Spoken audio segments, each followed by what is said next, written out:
Hello friends, പുതിയൊരു വീഡിയോയിലേക്ക് എല്ലാം സ്വാഗതം. പ്രീമിയർ ലീഗിൽ സിറ്റിക്ക് വിജയം. ഹോൾസിനെതിരെ 3-0 വിജയമാണ് സിറ്റി സ്വന്തമാക്കിയത്. ഹോൾസിനെതിരെ ഒരു ക്ലീൻ ഷീറ്റ് ചെയ്ത് തന്നെ സിറ്റി സ്വന്തമാക്കുകയാണ്. മത്സരത്തിൽ സിറ്റിക്ക് വേണ്ടി 2 ഗോളുകൾ സ്വന്തമാക്കി ഹാലൻഡ്. ഈ 2 ഗോളോടുകൂടി പ്രീമിയർ ലീഗിൽ ക്രിസ്ത്യാനോ റൊണാൾഡോയെ മറികടന്നിരിക്കുകയാണ് ഹാലൻഡ്. 235 മത്സരങ്ങളിൽ നിന്നായിരുന്നു ക്രിസ്ത്യാനോ റൊണാൾഡോ 103 ഗോളുകൾ സ്വന്തമാക്കിയത്.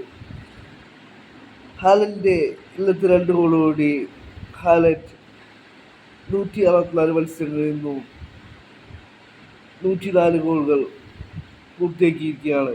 ഈ ഒരു സീസണിൽ സിറ്റിക്കായി 24 മത്സരങ്ങളിൽ നിന്നും 26 ഗോളുകൾ ഇതിനോടകം ഹാലൻഡ് സ്വന്തമാക്കി കഴിഞ്ഞു. മത്സരത്തിൽ 5-ാം മിനിറ്റിലും 69-ാം മിനിറ്റിലുമായിരുന്നു ഹാലൻഡിന്റെ ഗോളുകൾ വന്നത്. ഈ മത്സരം വിജയിച്ചുകൂടി സിറ്റി 17 കളിൽ നിന്നും 37 പോയിന്റുകളുമായി പോയിന്റ് ടേബിളിൽ നിലവിൽ 1-ാം സ്ഥാനത്താണുള്ളത്.